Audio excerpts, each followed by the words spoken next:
আসলে ভাই এই যে আপনি একটা ভিডিও দেখতে পাচ্ছেন, ভিডিওটা ভাই সত্য, কিন্তু ভাই আসলে বাস্তবতা এরকম, তাই ভিডিওটা আমি আপনার তুলে ধরলাম। 3 মিনিট শেষ পর্যন্ত দেখবেন। ধন্যবাদ, ধন্যবাদ মাননীয় স্পিকার। আজকের এই মহান ছায়া সংসদে আমাকে দুটি কথা বলার সুযোগ দেওয়ার জন্য আপনাকে অসংখ্য ধন্যবাদ। ভিডিওটা বেশি করে শেয়ার করে দিবেন। মাননীয় ধন্যবাদ। স্পিকার, বড় দুঃখের সাথে বলতে হয় মাননীয় স্পিকার, আজকে এমন একটি জায়গায় ছায়া সংসদটি উত্থাপন করতে আসছি মাননীয় স্পিকার। আমার পিছনে যে জায়গাটি দেখতেছেন না, এটি কোনো সাধারণ জায়গা নয় মাননীয় স্পিকার, এটি কোনো খেলার স্টেডিয়াম নয় মাননীয় স্পিকার। এবং আপনার পিছনে যে সাদা জায়গাটুকু দেখতেছেন, এটাও কোনো খেলার স্টেডিয়াম নয় মাননীয় স্পিকার। মাননীয় স্পিকার, বড় দুঃখের সাথে বলতে হয় মাননীয় স্পিকার, পিছনে যে জায়গাটি দেখতেছেন এটা কোনো খেলার স্টেডিয়াম নয় মাননীয় স্পিকার। এটার নিচে এই গ্রামের হাজারো কৃষকের আর্তনাদ, হাজারো কৃষকের বুক ভরা কান্না, হাজারো কৃষকের কোটি টাকার স্বপ্ন মাননীয় স্পিকার আজকে এই পানির তলে তলিয়ে গেছে মাননীয় স্পিকার।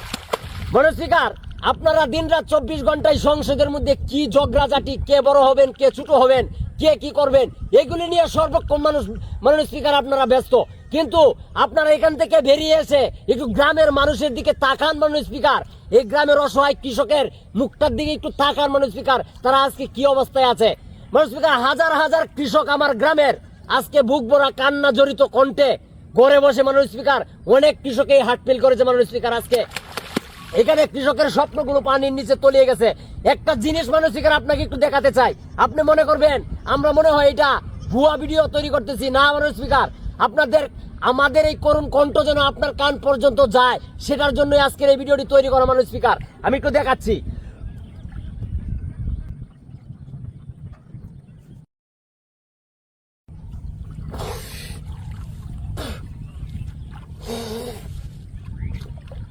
মাননীয় স্পিকার, আপনাকে একটি জিনিস দেখাতে চাই। এই জিনিসগুলো কি দেখছেন, এটি কি চিনেন আপনি?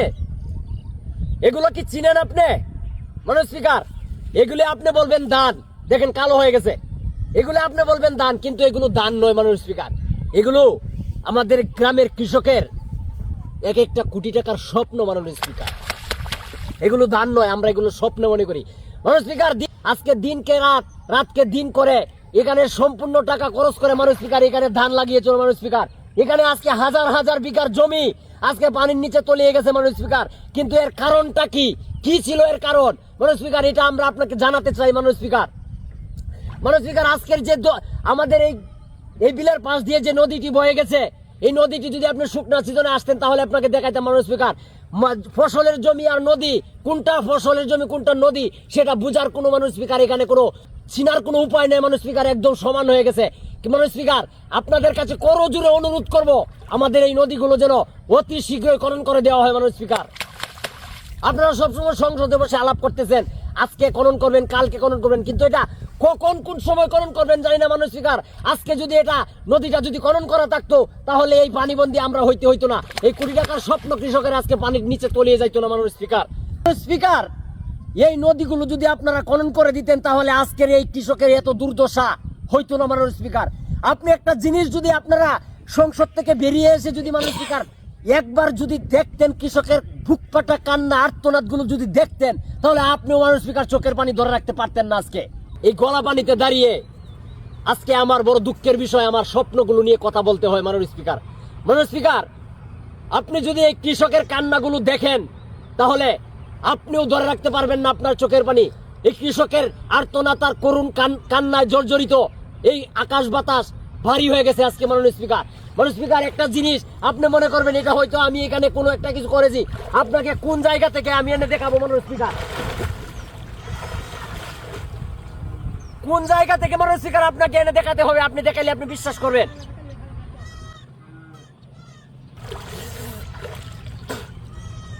মাননীয় স্পিকার, কোন জায়গাটাতে এনে কেটে দেখাবো আপনাকে, আপনি বিশ্বাস করবেন যে আমার স্বপ্নগুলো আজকে পানির নিচে কেন তলিয়ে গেছে।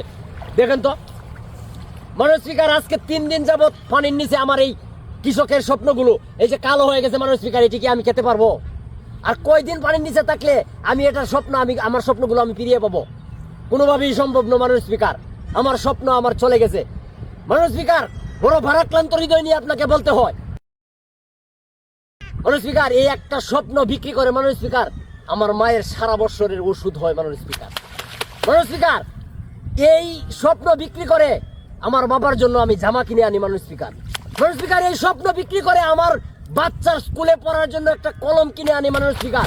মাননীয় স্পিকার, এই স্বপ্ন বিক্রি করে এই টাকা দিয়ে আমার গ্রামের মসজিদের ইমাম সাহেবের বেতন হয় মাননীয় স্পিকার। আপনাকে কি বলবো, আজকে এই স্বপ্নগুলো পানির নিচে তলিয়ে গেছে মাননীয় স্পিকার। আমি কি কে বাঁচবো? আপনি বলবেন এখন আমাকে কার্ড দিবেন। মাননীয় স্পিকার, আপনাকে করজোরে অনুরোধ করব, আমার কার্ডের কোনো প্রয়োজন নাই। মাননীয় স্পিকার, এখানে হাজার হাজার বিঘা জমি আজকে পানির নিচে তলিয়ে গেছে। আপনারা একজন মানুষকে, একজন সংসদ সদস্যকেও, একজন মানুষকেও আজকে সংসদে শুনতে পেলাম না গ্রামের কৃষকদের নিয়ে কথা বলতে। মাননীয় স্পিকার, আমরা আজকে এই ছায়া সংসদ এই পানির মধ্যে এনে আজকে উত্থাপন করছি মাননীয় স্পিকার। আমি বলবো আমার কোনো কার্ডের প্রয়োজন নাই, করজোরে অনুরোধ করছি মাননীয় স্পিকার, আমাকে ভর্তুকি দেন, আমাকে ভর্তুকি দেওয়া হোক।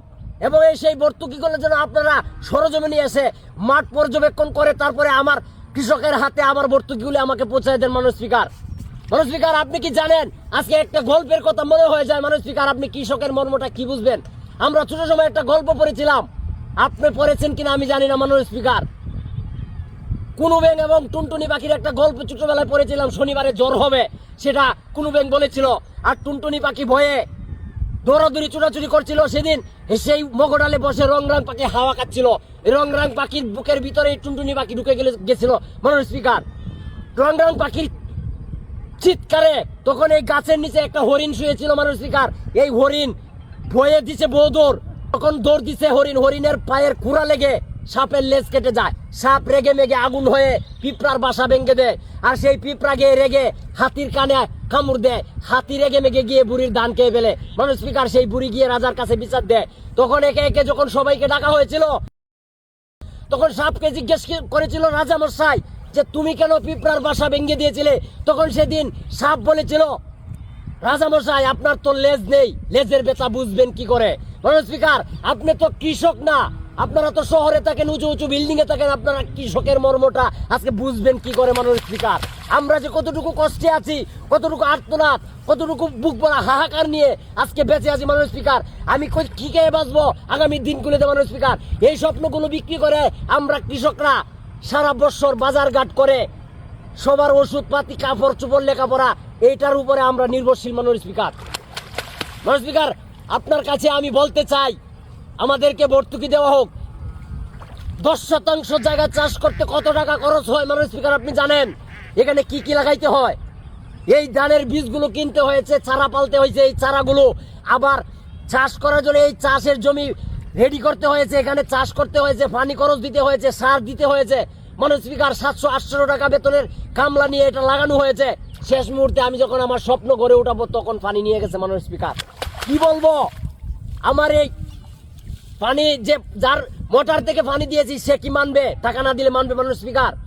যার মেশিন দিয়ে ট্রাক্টর দিয়ে চাষ করেছি তাকে টাকা না দিলে মানবে? আমি যদি বলি পানি নিয়ে গেছে আমি তো দিতে পারবো না, কি মানবে কোনো সময়? সারের দোকান থেকে বাকি এনে সার দিয়েছি, সারের দোকানদার কি মানবে মাননীয় স্পিকার টাকা না দিলে? তাহলে আমাকে ভর্তুকি না দিলে আমি কিভাবে বেঁচে থাকবো মাননীয় স্পিকার? মাননীয় স্পিকার, এই জায়গাটার নাম যদি আপনাকে বলতে হয়, ময়মনসিংহ জেলার গৌরীপুর উপজেলার 4 নং মাওহা ইউনিয়নের বাউশালীপাড়া বিল এটা মাননীয় স্পিকার। এখানে দেখতেছেন হাজার হাজার বিঘা জমি আজকে তলিয়ে গেছে মাননীয় স্পিকার। এটার পক্ষে কথা বলার মতো মানুষ কেউ নাই।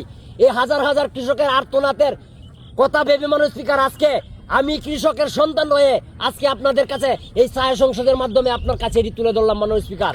মাননীয় স্পিকার, 68,000 গ্রাম বাঁচলে বাংলাদেশ বাঁচবে, এই স্লোগানটি আমরা জানতে চাই না, আমরা শিখতেও চাই না, বুঝতেও চাই না। মাননীয় স্পিকার, আমরা জানতে চাই কৃষক বাঁচলে বাংলাদেশ বাঁচবে মাননীয় স্পিকার। কৃষক বাঁচলেই দেশ বাঁচবে, কৃষক মরলে বাংলাদেশ কখনো উঠে দাঁড়াতে পারবে না মাননীয় স্পিকার, এটা মনে রাখবেন। মাননীয় স্পিকার, আমি আর কিছু বলতে চাই না, এই গলা পানিতে দাঁড়িয়ে আমার শীতে কম্পন উঠে গেছে। মাননীয় স্পিকার, আমার বলার মতো কিছুই নাই। দেখেন সদস্য কাঁপতাছে কম্পনে, এই গলা পানির মধ্যে এই পানিটা কতটুকু ঠান্ডা আপনি জানেন না মাননীয় স্পিকার। মাননীয় স্পিকার, আপনার কাছে করজোরে অনুরোধ করব, এই পানি যাওয়ার পরে যেন আমাদের এই নদীগুলো অতি শীঘ্রই যেন এই নদীগুলো খনন করে দেওয়া হয় মাননীয় স্পিকার। আপনাদের কাছে আমরা আর কিচ্ছু চাই না, কিচ্ছু চাই না মাননীয় স্পিকার। আমাদেরকে যতটুকু ক্ষতি হয়েছে মাননীয় স্পিকার, এই ক্ষতিপূরণটা ভর্তুকি হিসেবে আমাদেরকে আপনারা দিয়ে দিবেন মাননীয় স্পিকার, আমাদের সরজমিনে এসে আমাদের হাতে দিয়ে যাবেন। এবং পানি যাওয়ার পরে এই পানি নিষ্কাশনের জন্য মাননীয় স্পিকার যাতে কোনো সময় এই কৃষক মানুষগুলো যাতে এই বন্যার কবলিতে মানে এই পানির কবলে যাতে না পড়ে, এই পানি থেকে যাতে আমরা বাঁচতে পারি মাননীয় স্পিকার, এই নদীগুলো বিশেষ করে আমাদেরকে অতি শীঘ্রই আপনারা খনন করে দিবেন। ধন্যবাদ মাননীয় স্পিকার। ধন্যবাদ মাননীয় সদস্য, মাননীয় মন্ত্রী।